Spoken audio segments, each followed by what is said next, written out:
Congresswoman JINKY Luistro, you are recognized. Thank you, Mr. Chair. I wish to address my questions to Alice Goo. Ma'am, pwede po bang malaman yung totoong pangalan ninyo? Your Honor, ang pangalan ko po Alice Lialgo. Alice Lial Goo. Would it be okay with you kung tawagin kitang Alice? Yes po, Your Honor. Alice, before ka na naging mayor ng Banban, gaano katagal ka nang nakatira sa Bamban? Your Honor, hindi ko po maalala yung exact years, pero matagal na po ako sa Bamban. Can you at least give me an approximate length of years? More than 10 years ba o more than 20 years? More than 20 years po. More than 20 years. And you will agree with me that 20 years stay in Bamban is really long enough. Diba? And I would assume also na imbibe mo na ang kultura, ang pamumuhay, at maging ang ugali ng mga taong nakatira sa Bamban. Tama ba ako? Can you please enlighten us? Ano ang kabuhayan doon sa Bamban 20 years ago? Your Honor, nakatira po ako sa Bamban, pero as what I mentioned din po sa Senate before, nasa loob lang po kami ng farm ng piggery, hindi po kami masyado lumalabas, pero as what I understand naman po sa municipality po ng Bamban ay farming po. Farming is the main industry in Bamban. Ma'am, if I'm not mistaken po, farming and quarry. Farming and quarry. Alin ang mas lamang? Yung bang farming or yung quarry? Your Honor, tingin ko po farming.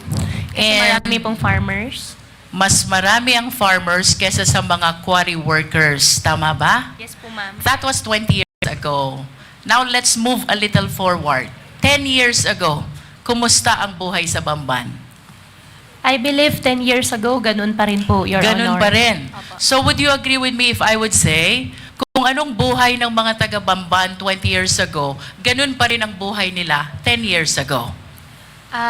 Yes po, Your Honor. How about before you became a mayor? Anong kabuhayan sa Bamban? Ang kabuhayan po sa Bamban, maliban po doon sa na-mention ko po na farmer, ay meron din po ibang nagtatrabaho po sa Clark as workers po. And would you say na ang buhay sa Bamban for the length of 20 years, madali ba o mahirap para sa mga mamamayan ng Bamban? What do you think? From the point of view of an ordinary resident of Bamban, bago ka naging mayor, how do you appreciate the life in Bamban? Madali ba? Masagana ba? Mahirap ba? I believe, Your Honor, hindi po madali para sa kanila at tingin ko rin po, marami pa rin po yung mahihirap. So, you will agree with me if I would say, mahirap ang buhay sa Bamban. Your Honor, tingin ko po hindi naman po lahat, pero for sure po meron po. Alin ang mas lamang, ang mahirap o ang mayaman? Your Honor, mas lamang po ang mahirap. Mas lamang ang mahirap. And soon enough, Mayor, tumakbo ka bilang mayor, di ba? Tama bang isipin na because of your observation na mahirap ang buhay sa Bamban, na antig ang kalooban mo, naawa ka sa mga tao, nangarap ka para sa kanila ng kaginhawahan? Tama ba yun, Mayor? Your Honor, that's one of the reason din po.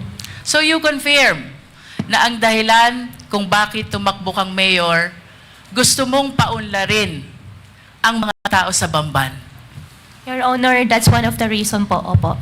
May I know, Mayor, nung na-elect po ba kayo, ano pong type of municipality ang Bamban as to income classification? Your Honor, second-class municipality po. Second-class municipality, and if you still remember, magkano ho ba ang kita ng LGU ng Bamban being a second-class municipality? Your Honor, I have no figure po and hindi ko po maalala po yung data po. But nevertheless, Ma'am Alice, you recognize the fact na iba kung hindi ka mayor, iba kung mayor ka, kung ang pag-uusapan natin ay ang pangarap mong mapaunlad ang Bamban. Tama ba yun? Opo. And the reason kung bakit ka tumakbong mayor, gusto mong paunlarin ang Bamban because you believe na pag naging mayor ka, marami kang pwedeng gawin sa Bamban. Tama ba? Opo, Your Honor. And one of these things that you can do in Bamban, you can invite and welcome investors. And naniniwala ka rin na itong mga investors na ito, itong mga business establishments na ito ang magpapayaman sa Bamban at ito ang magpapaalwan ng buhay ng mamamayan ng Bamban. Tama ba? Ang belief ko po ay pag nakapag-invite po ng more investors po sa bayan po namin, mabibigyan po ng mas maraming work opportunity po sa mga constituents po namin. And let us move forward, Ma'am Alice. 2022, tumakbo ka na at umupo ka na bilang mayor. Of course, you confirm that because that is a common knowledge, no? I'll be showing some pictures, ma'am, ha? I hope you please enlighten us kung sino itong larawan na ipapakita ko sa iyo. I am referring to the picture on the right of the monitor. Opo. Alice Leal Goo, Bamban. Opo. Kayo po ba ito? Yes, Your Honor. And can you please enlighten us, ano po ang nakasulat dito sa poster na ito? Your Honor, ang alam ko po dyan, yan po ay isang newspaper po na from the, I think, Chinese community na kinakongratulate po nila. Yung daddy ko po. Yung dad ko po kasi isang Chinese. And why are they congratulating your dad who is also a Chinese? Sila po yung, since Chinese, tingin ko po since Chinese po sila, at nag-congratulate po sila through Chinese newspaper. I consulted some people who know how to read these Chinese characters. And according to them, the exact translation of these characters goes like this. Congratulations to the first Chinese Mayor, Alice Leal Goo of Bamban. Ma'am, wala pong ganun nakalagay. Okay. Can we proceed to the next picture?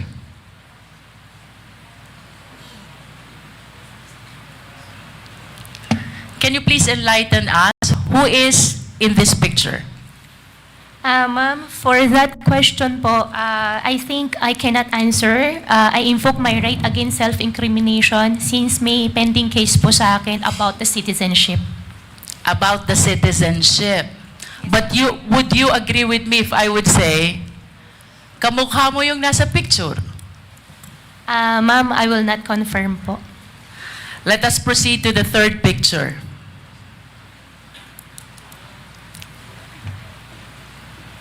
The third picture is your passport from the Republic of China.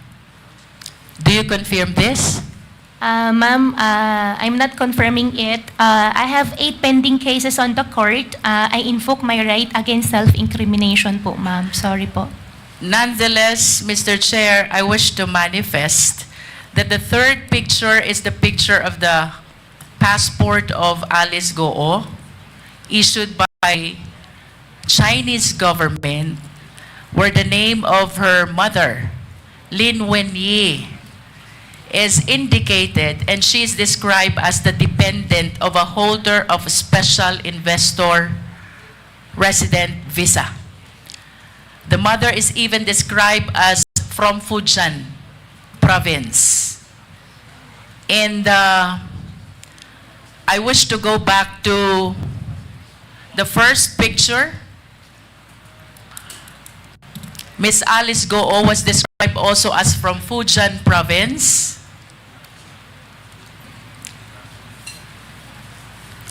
And I understand that Ms. Alice Goo acknowledged only the first slide and refused to identify the second and the third slide. Nonetheless, Mr. Chair, I wish to manifest that these documents are evidence to show that indeed the nationality of Ms. Goo is Chinese. Nonetheless, Mr. Chair, in order to realize her intention, run to a public position, bring growth and prosperity to the municipality of Bamban, including the people who lives thereat, Ms. Alice Goo allowed, if not she's the one who purposely caused the same, the late registration of his birth, and even the application of her Philippine passport. I understand, Mr. Chair, that the right to run to a public office is a right which is exclusive to Filipino citizens. And I wish to manifest as well that this should be dealt with by law, because this is something which open the country to issues of national security and interest, Mr. Chair. If I may proceed, Mr. Chair, bilang mayor, Ma'am Alice, in line with your vision, paunlarin ang Bamban, bigyan ng kaunlaran ang taga-Bamban. Ano po ba ang mga kumpanya na dumating sa Bamban during your time as mayor of Bamban? During my time po, dumating po ang Jollibee, dumating din po ang McDonald's, dumating din po si RCS po na isang supermarket chain, and supposedly may mga darating pa mga factories and restaurants po, ma'am. And would you confirm that it was also during your time nung dumating ang Baofu? No po, ma'am. You don't? Ang Baofu po is na 2022 po, ma'am. But the business permit signed by you shows the date October 25, 2022. Ma'am, I think may previous po na mayor's permit. Nag-start po Let yan me rephrase my 2000. question. Yeah. Therefore, it was during your time nung na-renew ang business permit ng Baofu. Do you agree to that? Sorry, Your Honor, anong year po? 2022, October 25. October 20. I think po. Opo. You are the mayor already. As a matter of fact, if the secretariat can show the business permit of Baofu was signed by Miss Alice Goo in her capacity as mayor. And would you confirm as well na yung Zunyu One Tech dumating din at naisuhan ng business permit during your time? Your Honor, I issued the mayor's permit for Zunyu 1 because meron po silang packer license po na pinakita po sa amin. May we direct the resource speaker, Mr. Chair, to limit her answer to the question. The question, Ms. Alice Goo, is pinatototohanan mo ba na sa panahon mo bilang mayor, June 27, 2023, na-create ang Zunyu 1 at na-issue ang business permit? Your Honor, I issued the permit for Zunyu 1 with the attachment of packer license po nila. But you confirmed that you issued the business permit. I issued the business permit with the attachment po ng packer license po nila. Thank you. Thank you. How about Hongsheng Corporation? When was this established? Your Honor, for Hongsheng, I'm not sure with the exact date po. And you will agree with me also that during the Senate hearing, etong tatlong kumpanyang ito, whenever you are being interpellated, palaging nababanggit. Yes po. Tama ba? Yes po. Can you enlighten us? Ano po ba ang naging koneksyon, partisipasyon nyo dito sa tatlong kumpanyang ito kung bakit parating nababanggit ang mga kumpanya na to? Your Honor, I think 2018 or earlier, hindi lang po talaga ako sure sa exact year, the land of the Baofu belongs to me. And I sold... What year is that, Miss Alice? Your Honor, 2018 or 19. 2018. You are the owner of the land of Baofu. Of the land. 2018.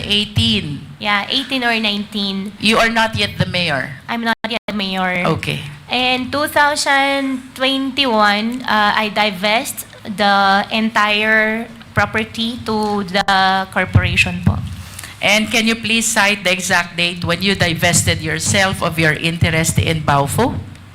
2021. September 21, 2021. I believe so po, ma'am.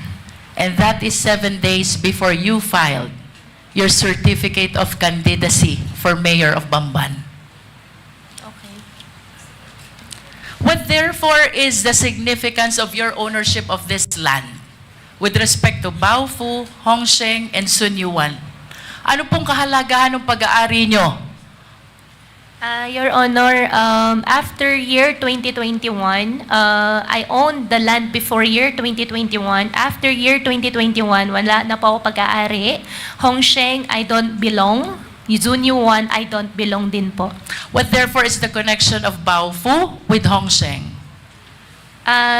Baofu and Hongsheng, as what I understand, Baofu is the property owner and Hongsheng is the licensee po.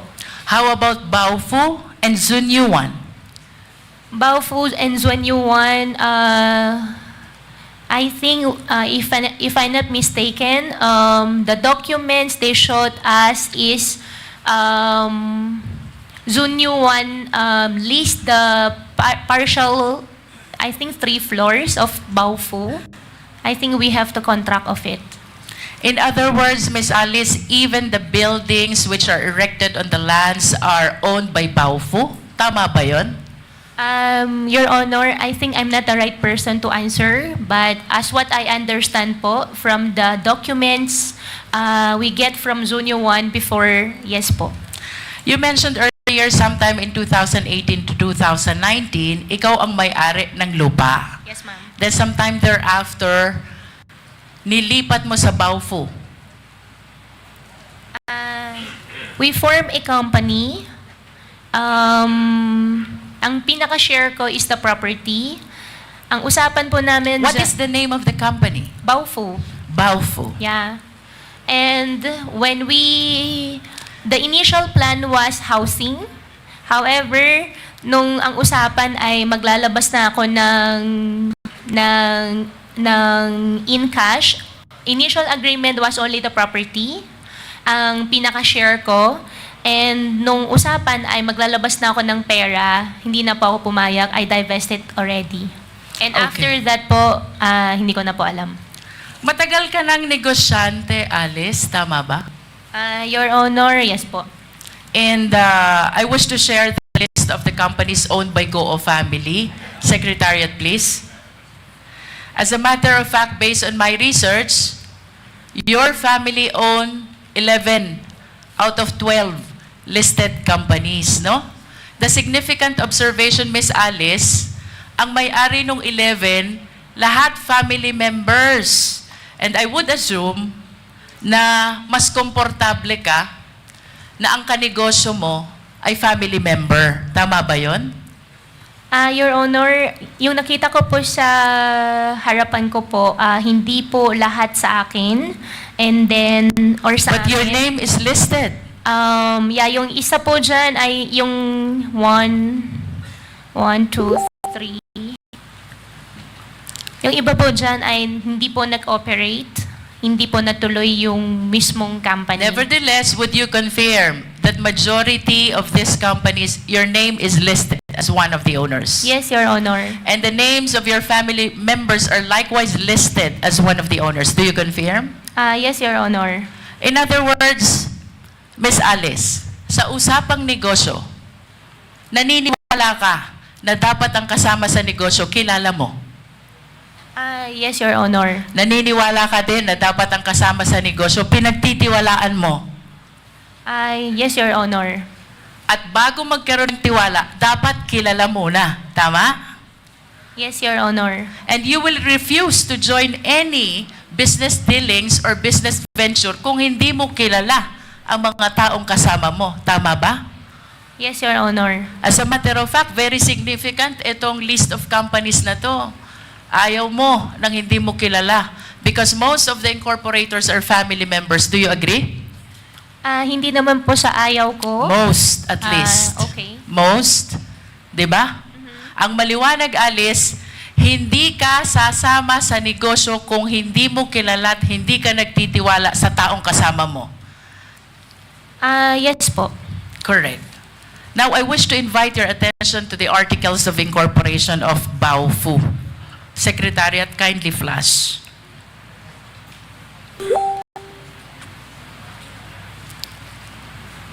Nakikilala mo ba itong dokumentong ito? Yes po, Your Honor. This is the Articles of Incorporation of Baofu, Yes, correct? Po. Yes po. How about the signature across your name? Do you acknowledge that that belongs to you? Yes po. Yes. Do you know Bao Ying Lin? Your Honor, I think for the Baofu, I invoke my right against self-incrimination because I have pending case po with DOJ human trafficking po.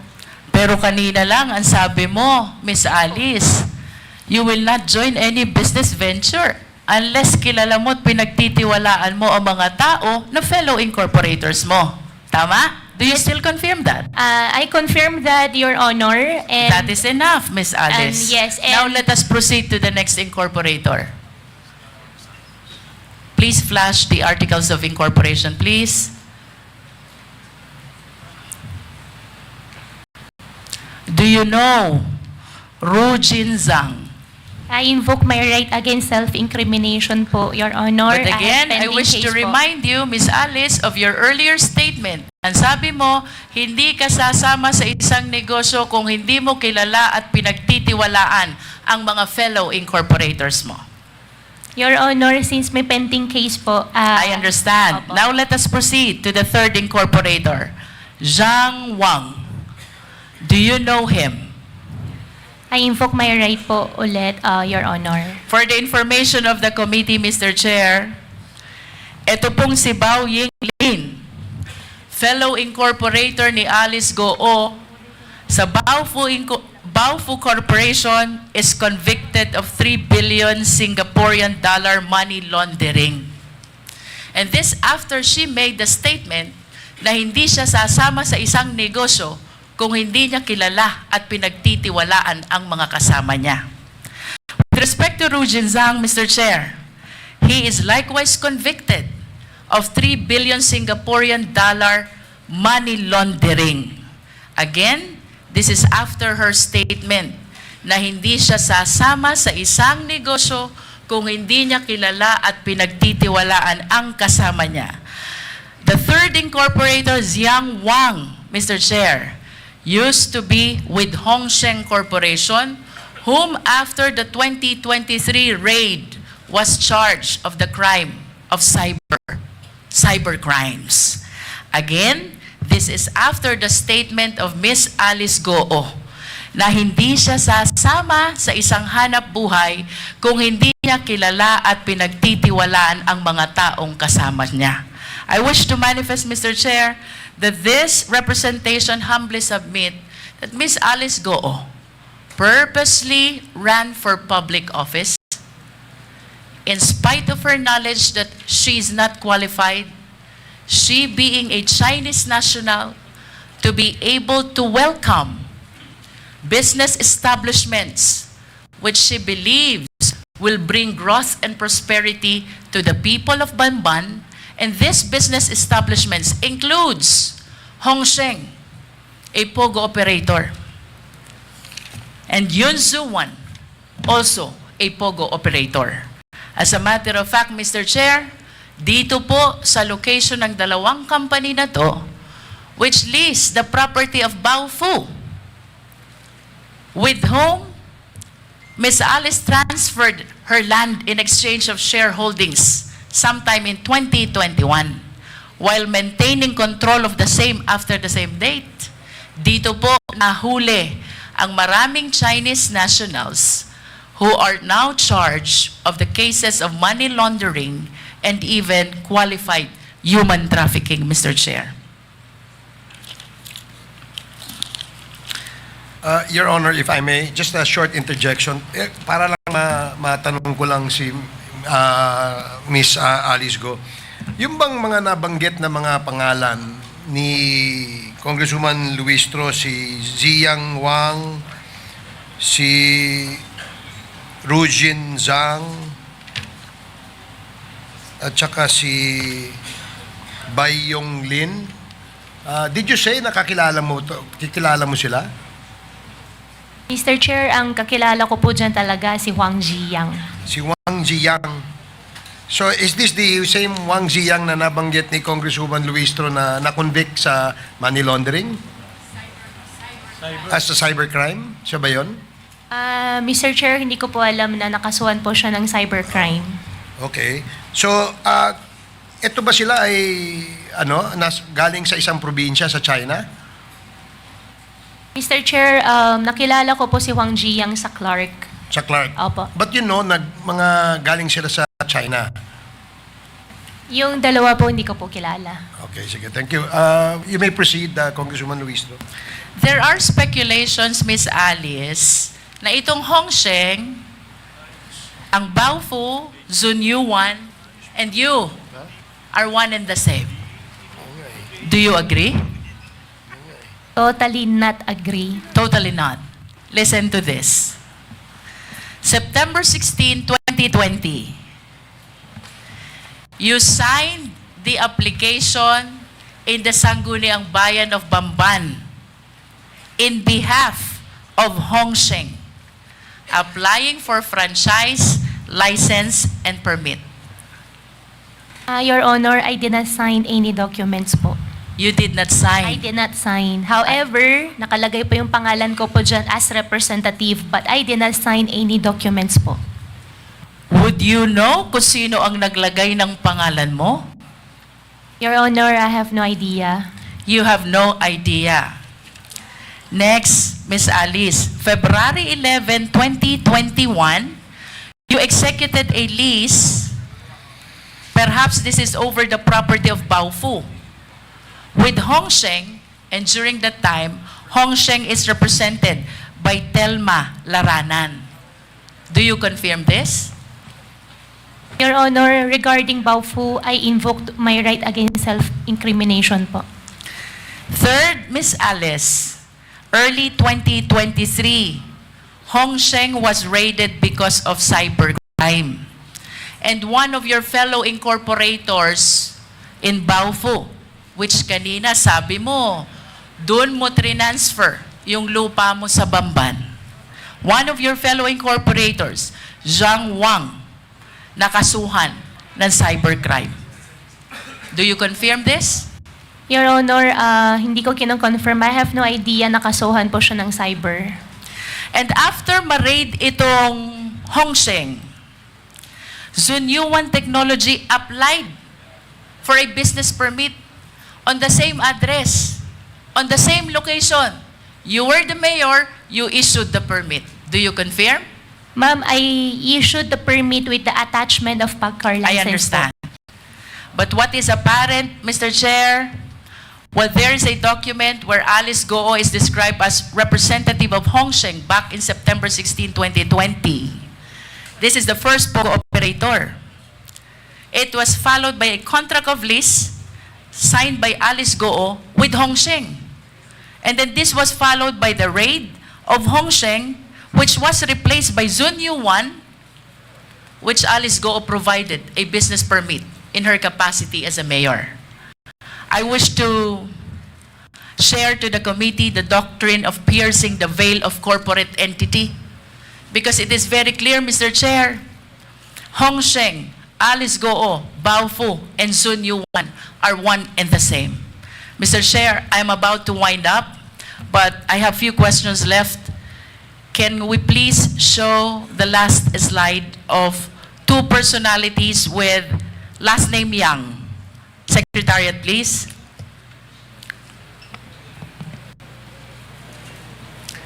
Alice, kilala mo ba to?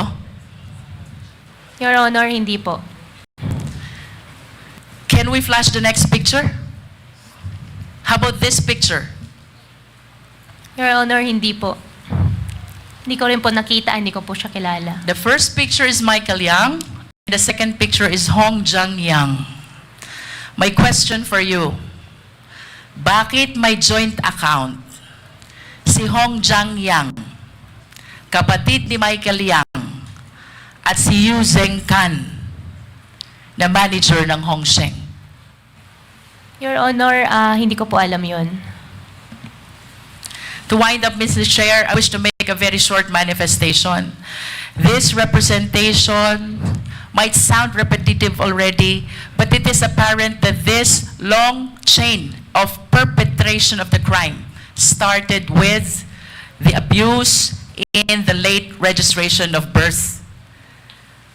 Ms. Alice Goo was able to procure a birth certificate from the Philippines and even the Philippine passport, which paved the avenue for her to run to a public office.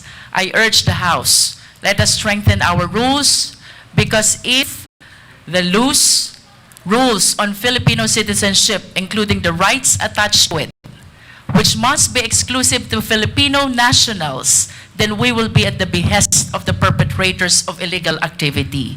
To add, Mr. Chair, the fictitious birth certificate even paved way to solicit identification cards from different government offices. That includes the DFA, the BIR, the LTO, and the similar government offices, Mr. Chair. Second, Mr. Chair, the layering by way of registration of various documents, making it appear that they are legit corporation, makes it harder for the Philippine government to verify and even monitor the illegal activities of these foreign nationals, Mr. Chair. So, I wish to suggest that we install a monitoring system with the SEC. We wish to recommend to the SEC that they install a monitoring system to make sure that the application for registration is legit, the operation is genuine, and the location is indeed existing. Third, Mr. Chair, illegal activities and illegal POGOs will not proliferate if they are not able to transfer money. So, I humbly suggest as well, Mr. Chair, that we tighten our rules on anti-money laundering. Hindi po sila makakapag-perpetrate ng illegal activities if there are no funds which will fuel their illegal activities. I submit, Mr. Chair. Thank you, Congresswoman Luistro.